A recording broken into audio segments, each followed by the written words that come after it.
Le Real qualifié, c'est logique, il y a une forme de logique, en tout cas une forme d'habitude. Avec Karim Ghali et Giovanni Castaldi, c'est injuste, erreur d'arbitrage au match aller comme au match retour. C'est Olivier et Dominique. Le président est demandé. Je suis embêté parce que je trouve qu'ils ont donné de bons arguments des deux côtés, donc j'ai presque envie de dire que c'est logiquement injuste avec le Real. Non mais c'est vrai parce que c'est une équipe qui on a l'impression qu'elle va céder, qu'elle va craquer, mais elle est toujours là. Et puis elle est toujours aidée. Moi, c'est terrible, mais à chaque match, on le répète régulièrement. C'est pas normal que Vinicius ne soit pas expulsé. En plus, heureusement qu'il y a le VAR, parce que comme ça peut faire avancer. On a moins d'injustice. Rappelons qu'au match aller, un but marqué dès les premières minutes de jeu par Sesco, refusé aussi, qui était refusé pour une position de hors-jeu alors qu'il était en jeu. Aussi, voilà. Enfin, donc il y a un peu de ça, il y a un peu des cartons rouges qui ne sont pas mis, il y a des cartons jaunes qui auraient pu être mis un peu plus tôt parce que moi j'adore Toni Kroos, mais il y a quand même des actions sur ce match-là où il doit être averti bien avant. Donc après tu défends plus pareil, quoi. Tu vois, de la faute qu'il fait sur Simons à la fin, il ne la fait pas, quoi. Donc ça fait beaucoup de choses mis bout à bout où tu te dis. Donc ils sont beaucoup aidés, mais après c'est vraiment une équipe qui a été bousculée sur les deux matchs, mais à la sortie c'est eux qui passent encore. Et c'est vraiment l'histoire de ce club-là aussi. Donc j'ai envie de leur dire match nul parce que je trouve que vraiment c'était ce qu'ils ont dit, ça rassemble tout ce qui s'est passé, quoi. Karine et Giovanni sur le carton jaune de Vinicius donc à la 54e minute. On est donc tous d'accord. normalement c'est rouge. Il doit être expulsé. Ça me dérange tous les jours. Mais évidemment que ça me dérange. Mais j'ai quand même connaissance qu'au Real Madrid, il n'y a pas que Vinicius qui marque. Donc potentiellement, il pouvait y avoir un autre joueur qui allait marquer. T'es un de moins quand même. Non mais d'accord, mais je veux dire, il y a déjà eu le Real Madrid qui est en capacité de gagner des matchs, de marquer des buts sans Vinicius. Mais après, on a regardé le match ensemble et on est tous d'accord. Il y a rouge tous les jours. Mais c'est inadmissible. Et le problème, c'est qu'effectivement, comme le dit Jo, il y a soi-disant une VAR qui est là pour régler des problèmes évident, l'arbitre se plante et la VAR, on lui dit même pas va voir les images. Il n'y a même pas de checking. Rien. Parce qu'en plus, le carton, je suis même pas sûr qu'il voit l'action parce que le ballon est parti. Oui. Tu vois, je pense que l'arbitre regarde plus l'action sur le côté droit et ça se passe au milieu du terrain. Enfin, il y a un jaune. Donc je pense que le jaune est mis peut-être par rapport à la VAR ou l'arbitre de touche peut-être. Mais c'est vrai qu'avec la VAR, tu dois voir le geste de Vinicius. Déjà, il y a la première faute. Et puis le mec Orban ne dit rien, il se relève et il va encore l'agresser. Jo, juste simplement, si la VAR intervient, c'est pour un rouge ou zéro. Ouais, mais bon, oui, d'accord, ça c'est le On ne peut pas transformer un jaune en rouge. Ça c'est le règlement. Oui, mais là, il n'y avait rien. Comment ça, il y a rien? Là, il met jaune ou pas? Oui, il met jaune tout de suite. Ah oui, mais quand même. Donc on peut lui dire, tu t'es trompé. Peut-être c'est l'arbitre de touche qui le signale. Mais juste pour répondre à cet argument, Dom, moi je suis d'accord, ok, il marque derrière. Mais qu'est-ce qui te dit qu'à 10 contre 11, à Bernabéu, à 0-0, le Real ne peut pas se qualifier non plus, ne peut pas Non, mais là, défendre c'est ce qu'a dit c'est Dominique. l'histoire de Il a dit on ne sait pas trompette, après. mais ça sert à rien de dire Larouille, c'est toi dans ton argumentaire qui a mis des si partout. Qui empêche Orban de marquer le doublé ce soir? Ce que j'aime pas, c'est que votre argument, c'est de dire la justice au foot, on ne sait pas ce que c'est. Mais là, vous avez un cas. C'est l'argument de Karine. Non, un cas c'est d'école. le côté injustice, justice, respect dans le foot, c'est des termes qu'on emploie à toutes les sauces et qui sont complètement dénaturés de sens. Là, tu le vois. Dominique et Olivier, je me fais un petit peu le diplomate là du camp d'en face. Est-ce que le Real, en fait, s'ajuste par rapport, on va dire, vous avez le sentiment que le Real s'ajuste par rapport à l'opposition? C'est-à-dire, en aucun cas, là, sur les deux matchs, ils ont été éliminés, ou en situation au score d'être éliminés. Est-ce que le Real donne toujours l'impression d'avoir un truc en plus, un truc caché, un truc en réserve? Moi, je pense pas que ça soit ça. Je pense simplement que c'était un peu les arguments développés pour moi, Giovanni. dans le seul argument que je leur accorde, c'est le fait de dire qu'effectivement, à mon sens, sur l'ensemble des rencontres, pour moi, Leipzig, alors j'aime pas mériter, mais mérite de se qualifier dans le jeu. Ouais, dans le jeu. Ouais. Malheureusement, voilà, et c'est là où je vous rejoins, le problème, c'est l'efficacité devant le but. Et là, comme tu l'as dit à juste titre, Openda, par exemple, il fait des mauvais choix. Alors qu'il y a des situations bien à son avantage. Et c'est ça qui m'énerve, en fait. Mais dans le jeu, Leipzig, pour moi, sur les deux matchs, a fait un meilleur match sur l'ensemble. À l'aller, ils peuvent, par exemple, ils ont des situations de frappe. À la fin du match, gagner 10-15 mètres, ils tirent de l'extérieur de la surface. Ils font des choix. Je crois que c'est pas de la faute du Real. Non, mais bien sûr. Voilà. Après, est-ce que le Real, ce que je comprends pas, si jamais votre thèse est bonne, mais c'est à quoi ça sert? Parce que jouer avec le feu, un jour, vous allez tomber contre une équipe soit un peu comme vous ou un peu plus forte.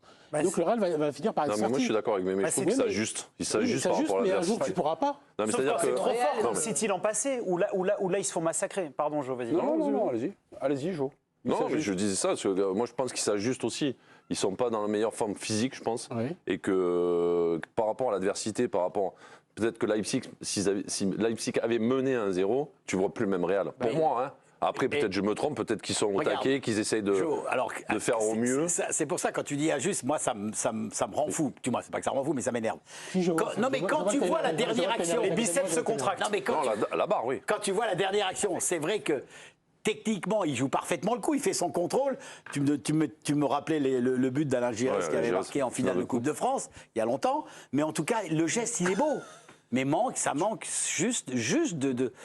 Non, sur ce geste-là, moi je trouve que c'est dur de dire. Mais après, il y a beaucoup d'actions où ils ont manqué le geste de finale.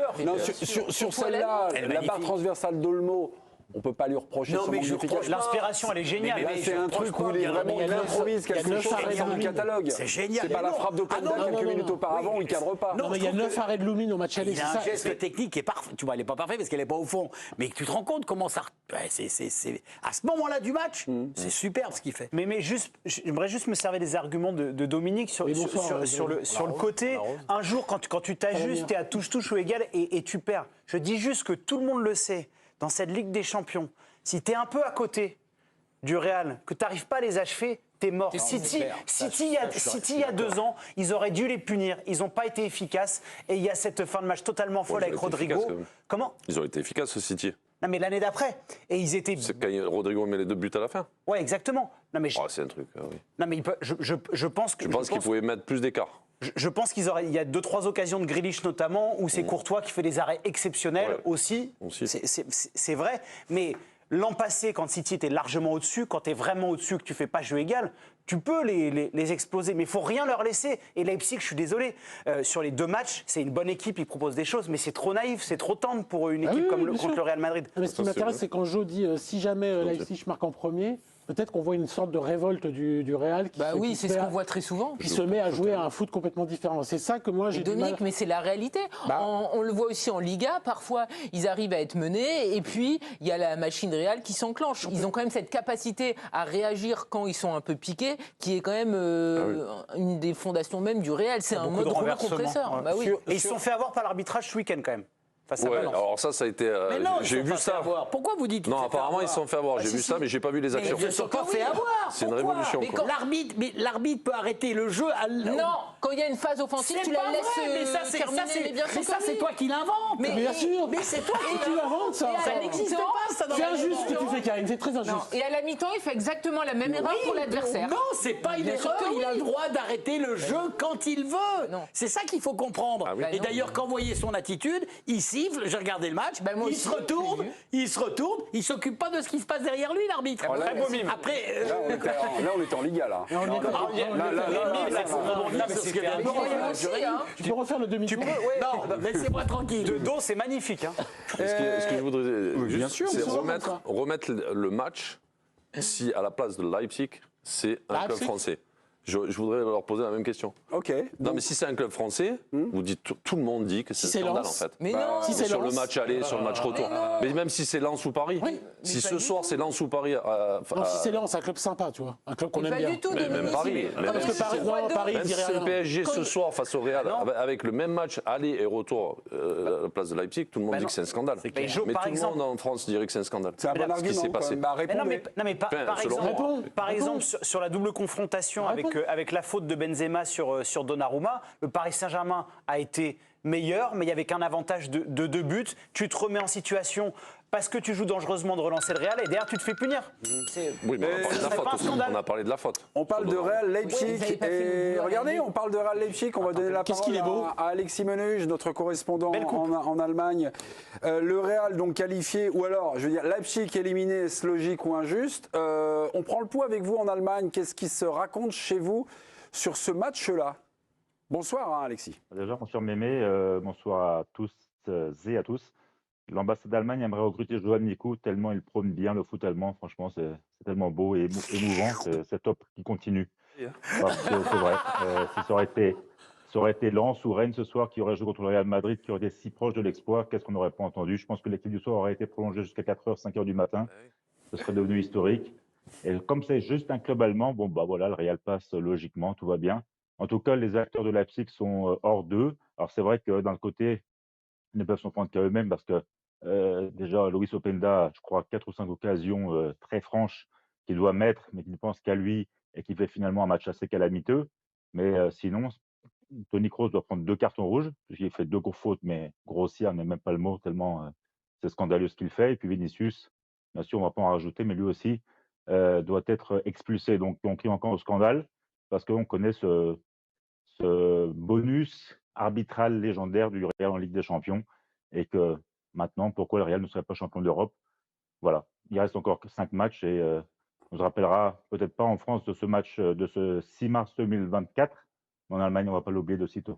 Alexis, je vous mets juste un peu sur pause. On va aller surfer sur les sites allemands. Ça, c'est le métier de Virginie. Vous surfez partout. Hein, et on va revenir vous voir. Qu'est-ce qui se dit sur les sites? Je suis allée sur Bild, surtout. Je ne parle pas allemand, mais j'ai bien compris que pour eux, c'est un scandale complet. Pourquoi? Voilà. Parce qu'il y a écrit scandale. Ah ouais, scandale. Et qu'on voit Vinicius qui étrangle le joueur. Et qui a un point d'exclamation. Après qu'est-ce qu'il y a écrit d'autre, je ne sais pas. Scandale Vurgue Vini. Alors, Il Vini. devrait savoir quand même, Joan Mikou, il a joué au Werder. Oui, mais il parle pas jamais vu ce allemand. mot. Non, mais le Bild, c'est un peu des trucs. Alexis, Des jeux de mots. Alexis, ouais, des jeux de mots. Alexis, on revient chez vous, c'est sur la non-exclusion de Vinicius, c'est ça qui leur fait péter les plombs à vos amis allemands? Oui, alors je traduis. Hein. Erstlichkeit Tantor, ça veut dire d'abord la grossière faute et ensuite le but. Concernant Vinicius, que c'était en l'espace de quelques minutes qu'il aurait dû prendre rouge et ensuite qui marque le premier but madrilène. C'était quoi votre question déjà, Mémé? Excusez-moi. La question, on s'est un peu écharpé sur l'idée que Vinicius n'aurait pas dû terminer la rencontre. Est-ce que c'est vraiment ça ou alors il y a d'autres points qui sont évoqués? C'est vraiment ce qui cristallise? Il y a ce fait de jeu avec Vinicius, bien sûr, mais aussi, encore une fois, sur Toni Kroos qui arrache la jambe de je ne sais plus qui, mais les 2 pieds ne touchent pas le sol. Il prend d'abord aucun jaune et puis ensuite il en prend un sur la faute suivante. Il a aussi mérité un carton rouge. C'est d'ailleurs pour ça, je pense que Carlo Ancelotti le sort à 10 minutes, un quart d'heure de la fin. Et puis, on n'oublie pas le match aller, qui là aussi avait été très défavorable à Leipzig, qui avait provoqué la colère de Marco Rose, qui s'en est pris d'ailleurs au corps arbitral à l'issue du match ce soir. Donc là, on va voir aussi les réactions dans quelques instants. Mais Leipzig aura du mal à se remettre de cette élimination, parce que jamais, dans leur jeune histoire, hein, on se rappelle que ce club existe depuis 2008 seulement, jamais ils n'ont été aussi proches d'un exploit pour eux historique. Merci beaucoup, Alexis. Mais dans Merci, tout ce que dit très quand bonne même soirée. Alexis, il y a effectivement l'arbitrage, mais il insiste, et c'est quand même ça le plus important, sur le manque d'efficacité de leur leader offensif. Parce que si toutes les occasions, elles étaient transformées sur l'aller et sur le retour, faute d'arbitrage ou pas, on n'en parlerait pas autant, je suis désolée. C'est avant tout Openda qui n'est pas... Enfin, on dit Openda, parce que ce soir, il n'y a pas que lui. Mais c'est avant tout le manque d'efficacité de Leipzig qui les punit ce soir. C'est pas que l'arbitrage. Ça, c'est à chaque fois quand on part sur l'arbitrage et qu'on bloque sur l'arbitrage, c'est trop facile. On ne s'arrête pas sur leur manque. C'est marrant, mais après chaque match de Ligue des Champions du Real Madrid, on parle de l'arbitrage. Ou 1 sur 2 minimum. Mais on peut être énervé aussi, je comprends. Mais je ne suis pas sûr que dans tous les cas, même avec Vinicius expulsé, je pense qu'il y en a un autre qui aurait pu marquer. Vinicius, vous le trouvez comment? Fascinant ou énervant? Là, les deux. Un match ce soir énervant. Énervant? Il est souvent comme ça quand même, Dom. Ce qui est quand même étonnant chez lui, l'année où il qu'il a gagne des champions au Stade de France, il est fantastique. Non mais il est super. Moi j'adore ce joueur dans le jeu, dans la façon dont il élimine. Mais il a un gros problème. C'est que dès que ça va pas trop bien ou dès qu'il est un petit peu secoué, il s'énerve. Mais il s'en sert ou pas? Oui. Moi je trouve qu'il contre Valence, il s'en sert ce week-end, t'as regardé le match? Il s'en sert pour pas sortir du match? Mais il s'en sert pas tout le temps et pas toujours à bon escient. Là ce soir, c'est pas à bon escient. Bah, il marque. Et souvent, c'est pas à bon escient. C'est-à-dire qu'il part un petit peu en sucette. Il a heureusement pour lui, il a une tolérance des arbitres qui est grande. C'est son seul défaut.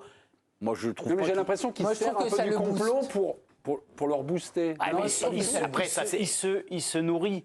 Vas-y, Olivier. Non, oui, mais je comprends ce que tu veux dire. Tu l'as vu ce week-end, par exemple? Oui, non, mais comme il est la cible de certaines critiques, il est la cible de certaines choses. On a gagné, tu peux terminer. Tiens, j'ai même pas eu le temps de terminer. Voilà. Oh là là, Voilà. La France a tranché. Là. Oh non, mais là, c'est trop beau. Qu'est-ce que c'est, Guignon?